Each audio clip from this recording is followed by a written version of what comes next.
Hi, thanks for clicking on my video. I'm here to talk a little bit about how destabilizing forces sometimes can come into our life and create chaos and difficulties that can lead us to feeling overwhelmed. So this video talks a little bit about different ways to manage that and how perspective can really impact and influence the positive or negative aspects of that. So if you're interested, please stick around.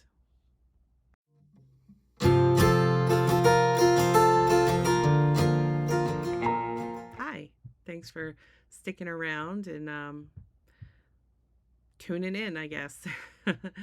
um, so, with regards to destabilizing forces, what I mean by that is events in our lives that can really take us for a tailspin, right? Um, Things that, sometimes we can anticipate to some degree, and other times it's just shocking and surprising when they happen, right? Sometimes that's um, when we lose somebody, okay, either through loss of life or through separation or whatever the case may be.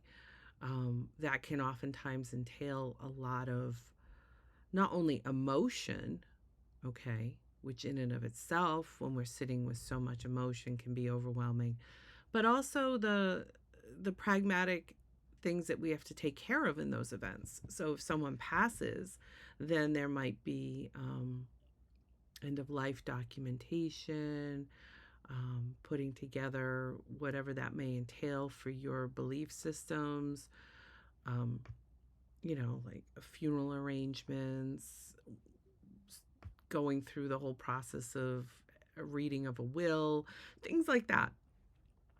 And I think we've all heard the nightmares of different families and how that can work out. So that can add a whole nother level to that chaos and that overwhelm that we might experience in those situations, right? If you're talking about disseminating a marriage, right?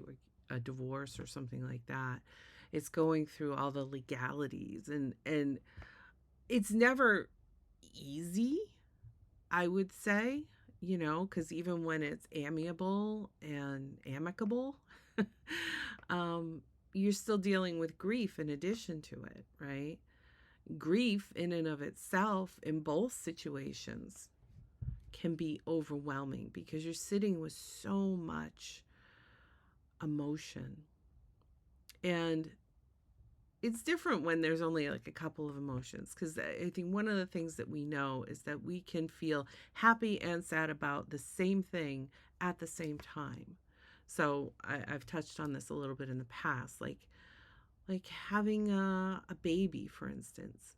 As exciting and wonderful as that can be, again, depending on one's perspective, it can also be overwhelming. It can be stressful. It can be I don't want to use the word burdensome, but I guess by its dictionary definition, it can be burdensome, right? That's not how we usually define having a baby because typically we're happy about it and we see it maybe as a blessing. Not everyone does though, right? If everyone did, we wouldn't have a lot of the issues we have in our world right now. Some people don't want to have a baby and they find out they're having a baby. That itself can be burdensome. That itself can be disruptive, right? Destabilizing in a sense, depending on one's resources. And when I say resources, I don't mean just money. I'm talking even social resources. The people in our lives. Do we feel like we have support systems? If something like getting laid off from a job. Okay, for some people, it wouldn't be overly destabilizing if they have a lot of support systems. Other people, that could mean the difference between having a roof over their head or living out of a car or under a bridge. Okay, we're dealing with shelters. So every person's situation is going to be a little different. Okay, but these are some of the events that I'm talking about in life. They can feel very destabilizing. Losing a job, losing a loved one, um, being diagnosed with an illness, right? Having to face one's mortality or the loss of a lifestyle, okay? These are all things that can feel very destabilizing for us. Natural disasters, okay? There's no prophesying those things. Well, I don't know. Maybe. I don't know. Not typically, though. Um, I leave room for just about anything, right? But my point is in our life, we might be able to get some warning, but you hear all the time about people living in different areas in the world when a tornado comes through or something like that. There's there's no guarantees.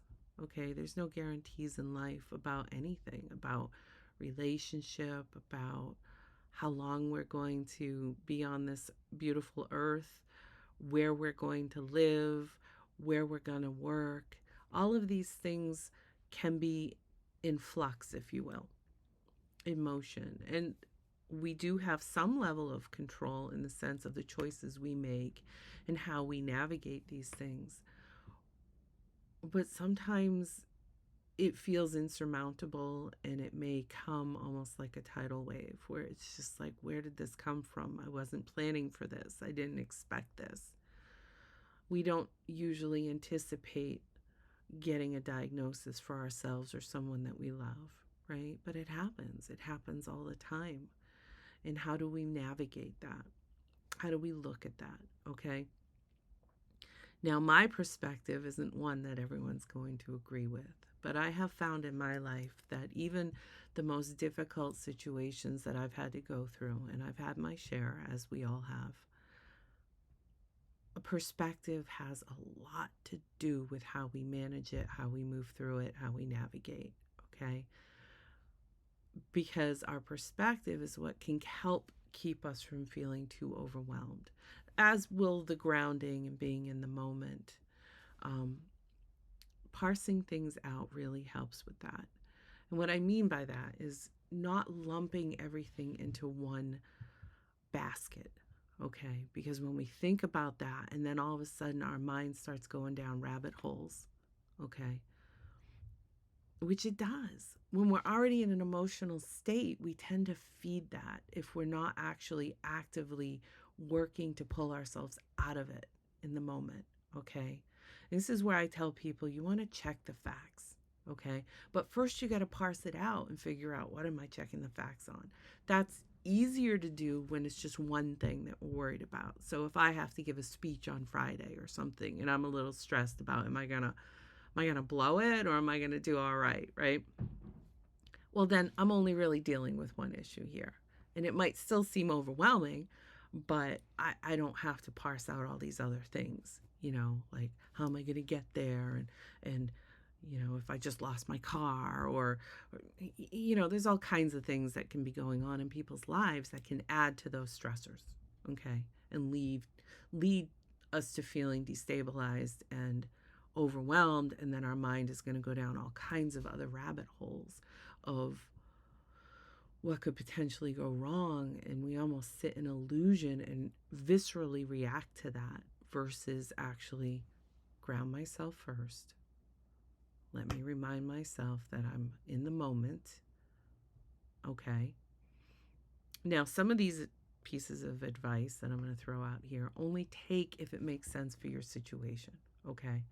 Like I'm gonna talk about, I've used this in the past. One of my favorite mantras, especially if I'm feeling overwhelmed or fearful or whatever the case may be, I will ground myself. And what I mean by that is sometimes I'll do some deep breathing. I will literally take a time out. Maybe I'll go into the bathroom, I'll splash cold water on my face to kind of shock my system, because we're mind, body, and spirit, okay? Spirit being our essence, but also our emotion state, okay? That's where energy lies, is in emotion. That's why it can feel palpable sometimes. If you walk into a room and it feels tense, it's because you're picking up on the energy in the room, which is, i.e., the emotion, okay? So Just a little heads up there, but it's all connected. So when something happens in our life, it triggers our amygdala, okay, which is our place where we feel emotion. And then if it still feels like it's happening, like wave after wave after wave, then we're not pulling out of emotion, and therefore we're going to feel more reactive, okay? And we see this playing out in the world with just like world events, never mind in our own personal lives. So if you take whatever's happening in your personal life, like, oh my God, am I going to be able to afford groceries this week? Okay. Which is a real problem for some people. Okay. Which is why it's so important to have community, but that's another resources, right? Invest in people, not just money. Because when we have people, we don't have to worry about, am I going to be homeless? Or am I going to be able to eat? There's this really cool show, and I'm not pushing anything. I think it's called The Blue Zone or whatever on Netflix. And it talks about a few places in the world, several places maybe, I'm not sure, um, where people are living to over 100 in healthy environments. And one of the core underlying things for each of these places is the fact that it takes a village, right? It's community. It's people not feeling like they're alone in that. Plus, they're also eating healthier, they're self sustainable. You know, there's a lot of things. But the big theme, the big core of it is that they're not living isolated lives. Okay, everybody feels like they have actual support systems, and that's so huge when we're dealing with any kind of stressors in our lives. If we're feeling isolated, which is why, like, I only talked about it once. I was going to make other videos, but if you think of like narcissistic abuse, okay, I'm not going down this rabbit hole, I'm just using this to highlight one of the key things that, and I don't like to label anyone as like a narcissist, because we all have tendencies of toxicity in our behavioral patterns. It's just a matter of, are we being mindful? Are we healing that and moving forward? That being said, one of the key things that a quote unquote narcissist will do is try and isolate a person, okay? Isolate them from their resources so that they can control them, okay? So the more someone tries to, oh, well, that person's not good for you, or that person, this is what I heard. I'm only looking out for your, your best and highest good. So I want to make sure you're safe. It's manipulation, okay? This is why it's important to be mindful. Pay attention to the patterns of people, of anything, okay? What you're interacting with, how does it make me feel ultimately? Do I feel drained when I deal with this person, or do I feel better for dealing with this person, right? Pay attention. And not every day is it going to be rainbows and cupcakes either, unicorns or whatever you like. It's not, because even the most wonderful people that bring, that just water our souls, okay, that make us feel so good, they're human too, and they're going to have off days, okay? But I'm looking, that's why I say patterns, not just the one-offs. If someone patternistically shows up, I don't know if I just made up that word, just a little caveat. I like to make up words. Anyway, if they patternistically show up in a particular way, then pay attention to that. Don't dismiss it with rose-colored glasses, okay? In any case, that's just a side note. If we come back to, how do I deal with feeling overwhelmed? If you're grieving, the best way through grief is to allow yourself that constant ebb and flow when it's appropriate, obviously. I've said this in the past too. If I'm working on heavy equipment, I'm not going to allow myself to dissociate and crawl up into a ball and cry it out just because that's how I feel in the moment. No, I have to be present. I have to be mindful. When I get home, maybe I'll do that if I'm still feeling that way. As adults, we have that ability through the way our brains are developed that we can go back to things. Little kids, where their brains are still developing, you really have to deal with things in the moment a lot faster because they don't have that, um, they haven't developed yet, okay, the ability to have like long term memories, right? I'm generalizing here, obviously. Everyone develops at different levels or at different paces, okay? But we have milestones that we look at as far as the norm, okay? So in any case, as adults, we can come back to things and process them and work through them, okay? That's the importance of being present in the moment and paying attention to how do I truly feel? What am I actually dealing with in this moment? Is this something that I can deal with at 5 o'clock versus at 12 o'clock when it comes up for me? Is this something that I have to communicate? Or is this something that I only need to kind of work out within myself? Okay. Um, in any case, with grief, you want to be able to have those moments where you really cry it out and you kind of pull back and just nurture yourself, as well as those moments where it's like problem solving your life forward without this person.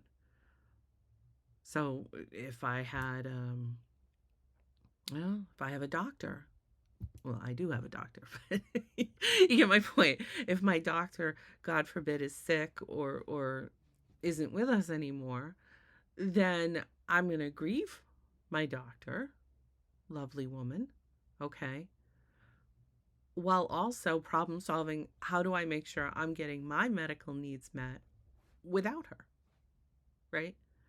And depending on the relationship, depending on closure in those situations, and you can say this even in breakups or when people get ghosted or things like that, it can be destabilizing, especially if there's emotion involved in it. If you love somebody and they ghost you, it's oftentimes you're left with like uncertainties and things like that. Although typically I would say if you truly have a healthy relationship with someone when you love them, they're not going to just ghost you. Those are usually more the fast relationships that probably aren't good for us in the first place. I don't know. I'm just saying. Um, if you do love somebody and they just drop off your planet, that can be destabilizing because you're left with a lot of what just happened and where do I go from here? Okay, how do I problem solve moving forward, if you will? And that's usually one of the components is the problem solving moving forward. Okay, it's the same thing if there's a natural disaster. I took this one trauma training and it was more about acute trauma, like when it first happens. And one of the things they said is the best thing you can do for someone in that point, because they're not in a cognitive place where they can actually work through what they're feeling. They haven't even figured out what they're feeling. They're just feeling so dissociated at that moment that it's like what they really need is grounding of some sort. So the best thing you can do for them is just go up and say, can I get you a glass of water? What do you need in this moment? Some people, depending on, if it's like and I don't mean to trigger anyone who's ever gone through a natural disaster, but if it's like any kind of natural disaster, in all honesty, it might be I just need to find my purse, or I need a tissue, or I'm hungry, or something like that. Then you can help. And just by helping, a person is going to feel connected and not completely isolated. And you can feel isolated in a room full of 1,000 people. You can. Absolutely. And that doesn't make anything wrong with you. It's normal, especially if you've just been traumatized. You can feel all alone and be surrounded by human beings. Okay? So by visceral like sometimes just dealing with pragmatic needs, it can be grounding. Okay, it's reminding me that I'm in my body, I'm in this moment, and here's someone who's connecting with me. Okay, so if there is no one there, then one of the things we can do for ourselves is really remind ourselves that I'm in my body, I am alive, I am safe. Okay, I maybe wasn't safe a half hour ago, but I'm safe now. All right, because the mind isn't going to trust it. And that's why it feels destabilizing, because this traumatic event just happened. And now I don't know what to trust, because our mind is forever and constantly trying to make sense of our environment. Okay, from birth. If you think to birth, I equate that to if all of a sudden you woke up and you're on an alien planet and they're all talking to you, but you don't speak English. Or they don't speak English, right? And you don't speak whatever they're saying, and everything is foreign. It's like, think of Avatar, that movie, right? Everything is bright and shiny and whatnot, and you have no idea what's up, what's down. Okay? That's how a baby feels, except a baby's brain isn't as complex as yours is at this point if you're an adult and listening to this. Or even a child who's old enough to listen to this. This isn't for children necessarily. Um, so you get my point, hopefully. So we often feel destabilized like that when any sudden massive change happens. Um, and when I talk about perspective, I'm talking about how do we what story are we telling ourselves with regards to that change?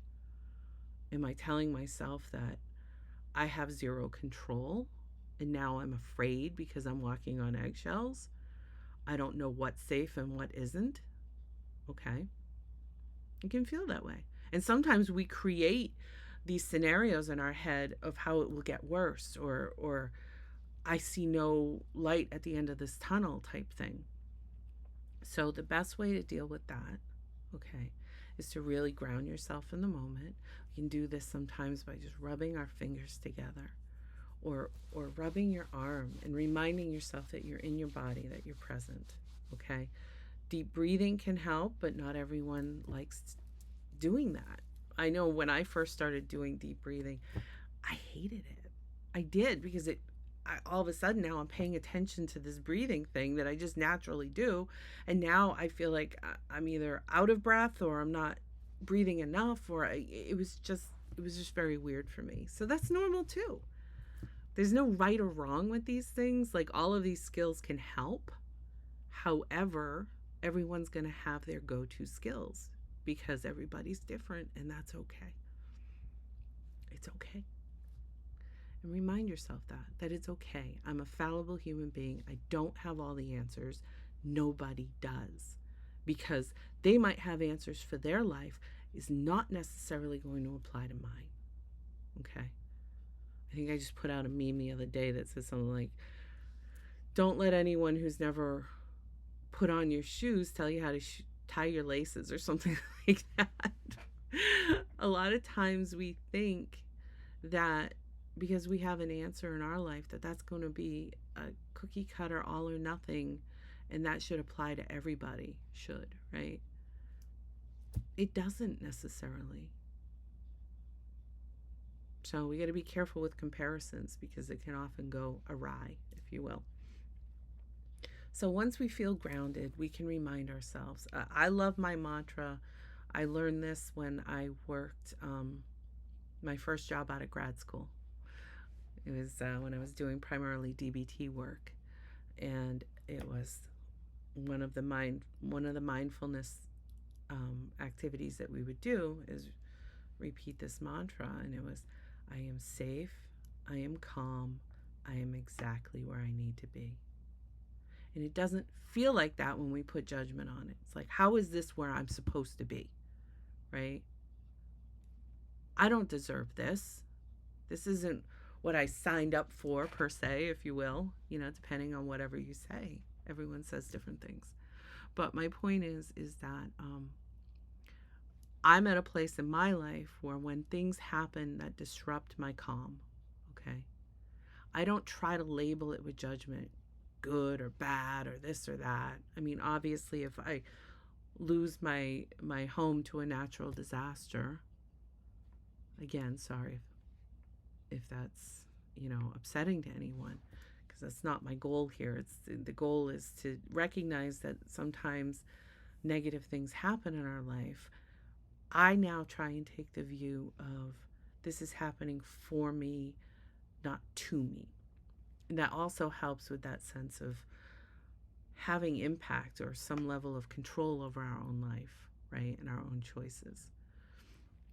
And it's not lying to myself in a sense, because I have found that some of the worst things I've gone through in my life, in retrospect,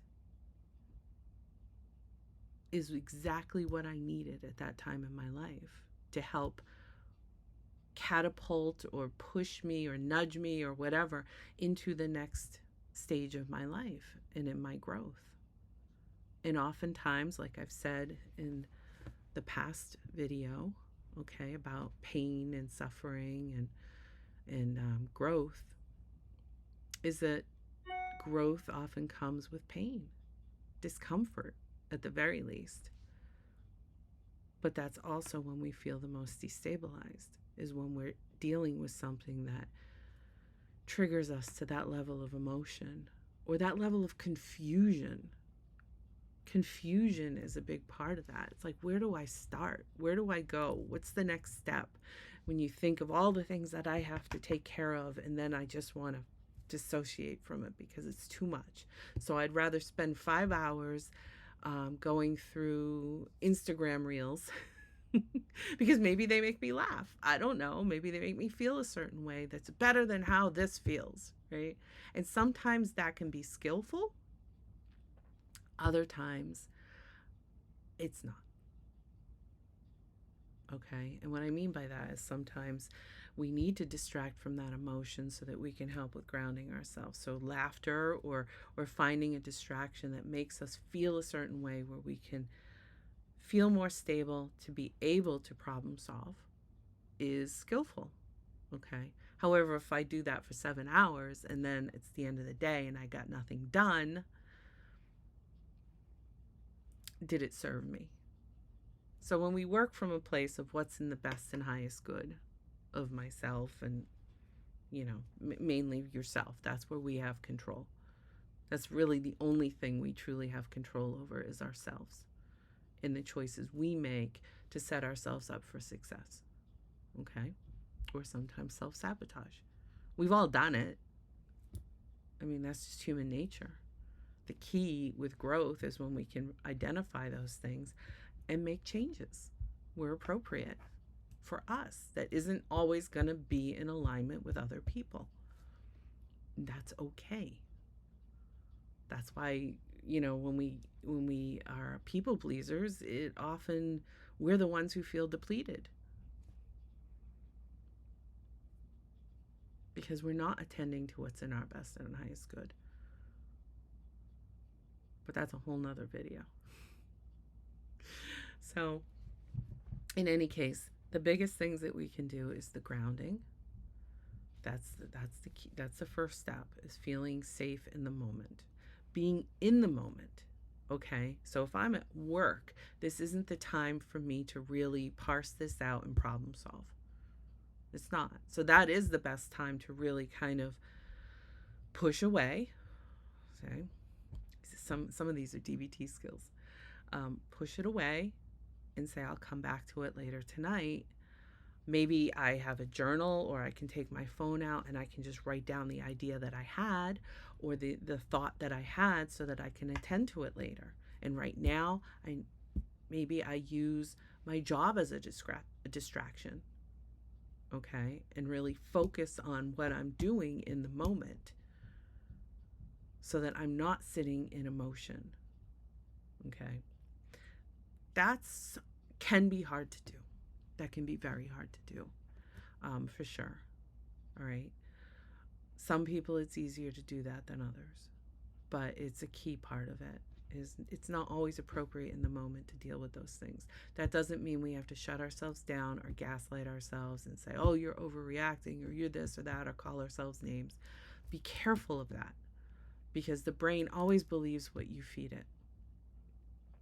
Always. Even if consciously you may not, it's filtering down into your subconscious belief systems. So be mindful of the information that you're taking in on a regular basis, or feeding yourself on a regular basis. If every time you feel a certain way, you call yourself silly for it, or I'm just overreacting, That's gaslighting yourself. That's exactly what that is. So be mindful of that. Okay? And if that is something that you're doing, behaviors don't change overnight. Okay? But work on it. Kind of like if you're training for a marathon, you're not going to start running 24 miles. You're going to start where you're at and you're going to slowly work your way up. That's key with any kind of change. Any kind of change. It's a gradual progression. The slow and steady wins the race. Yes, we've heard of people that can cold turkey things, for sure. They can maybe cold turkey one thing. I bet you they can't do it with everything. Not that it matters. It's not a competition. For most of us, well, for all of us, the best way to do it really is the slow and steady, gradual progression, and consistency, consistent behavior, consistent action. Okay? Ground yourself. Get yourself to a place where you're meeting your basic needs. You feel safe. Remind yourself that a one-time thing does not make a pattern. Okay? Doesn't make a pattern. So if it's something like a natural disaster, doesn't mean it's going to happen in 5 minutes again.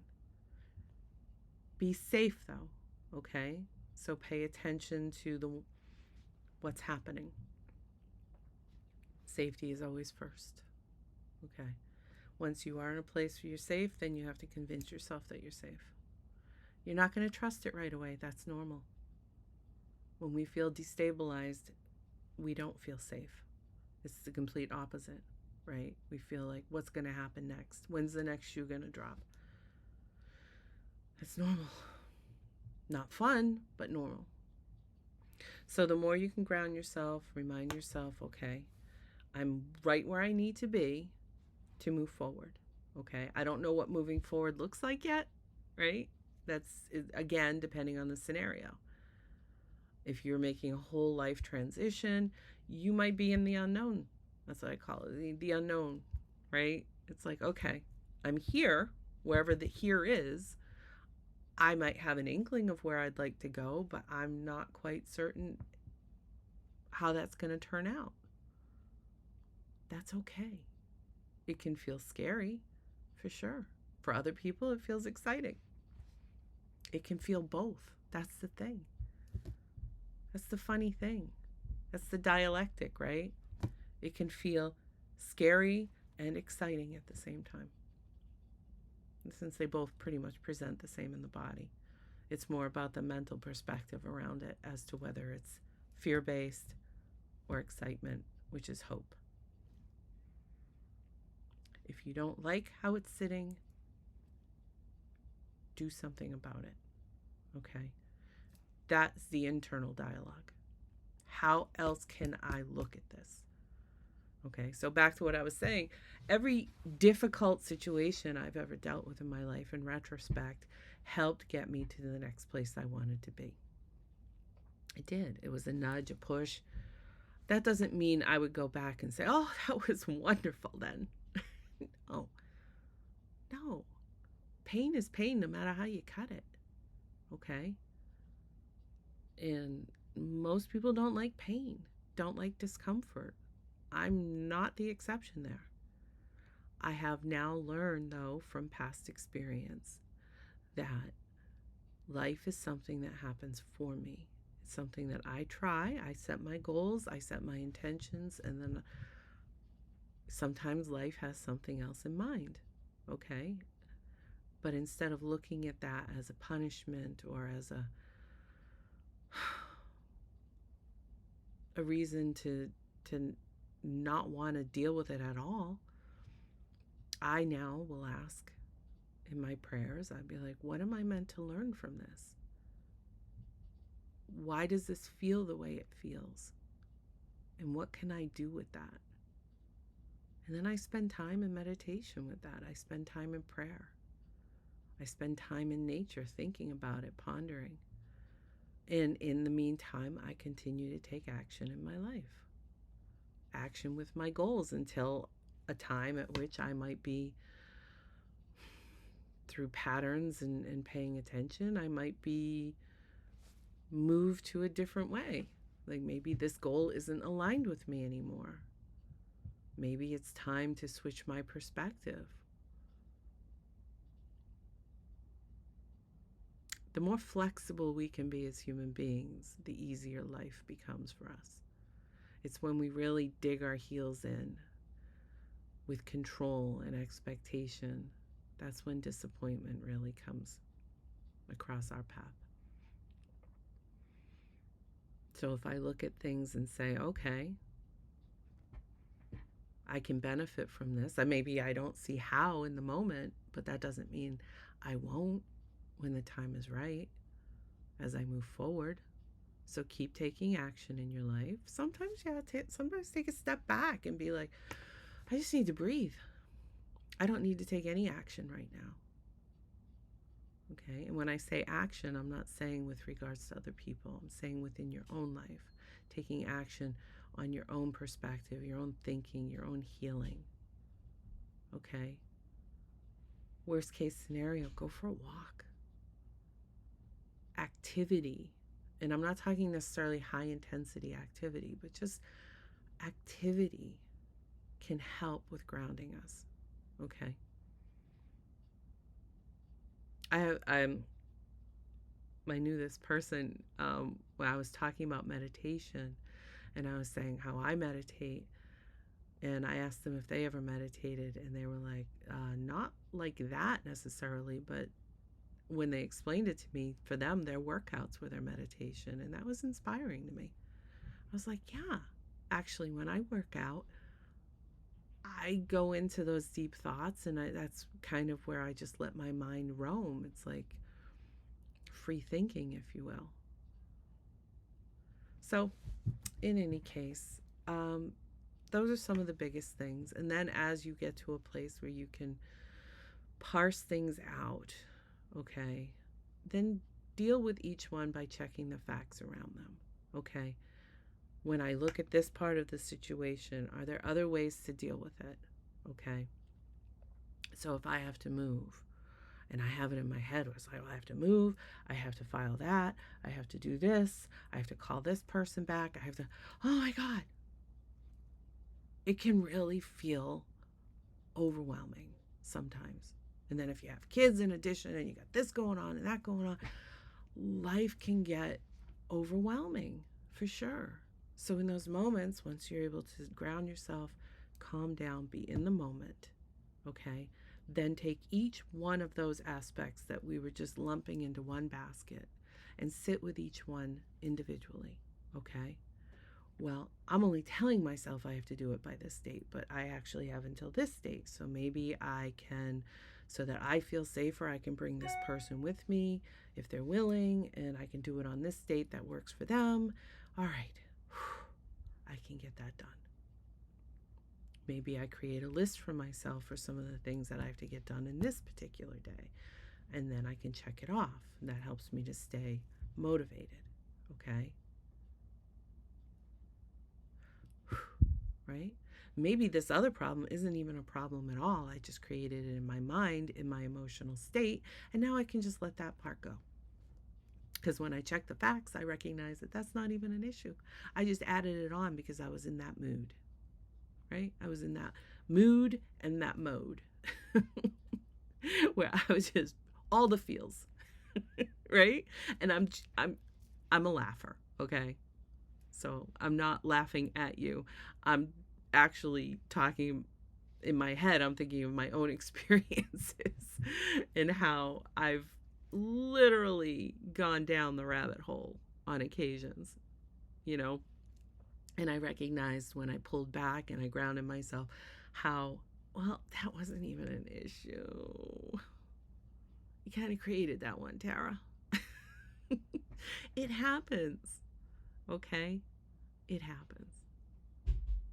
Just remember, one little thing I always like to tell myself, not everyone's going to agree with this, but I always remember my uncle saying, life is too important to be taken seriously.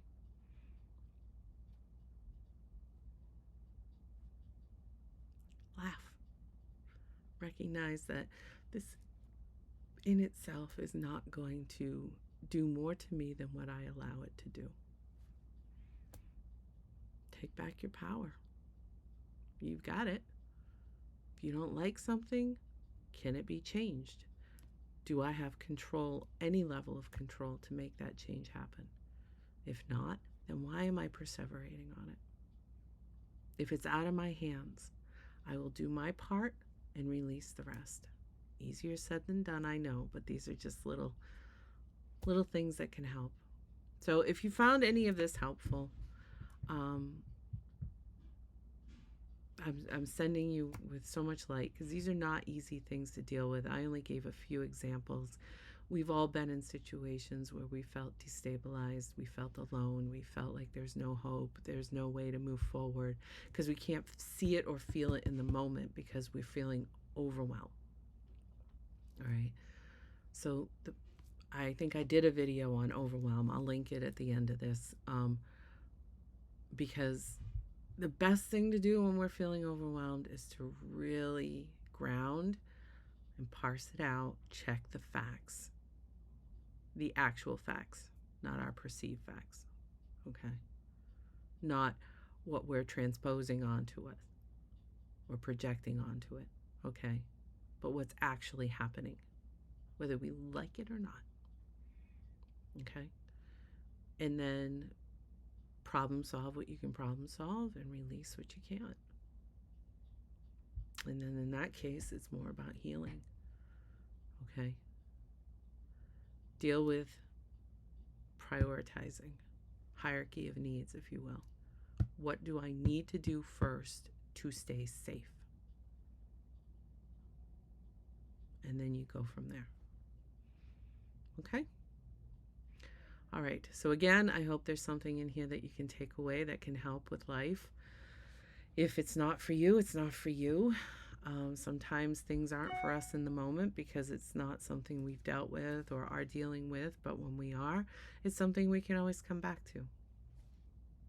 Take it or leave it. Again, I'm just trying to help. Just because something works for me doesn't necessarily mean it's going to work the same for you. Some of this information that I share here is based on my own experiences. Some I learned in books, in grad school, in trainings. It's usually an accumulation of all. Okay, so take what's for you, what you can use in your life, and leave the rest. Okay? All right. Well, I'm wishing you all the best, wishing you well, and I will be back again soon. All right. Bye.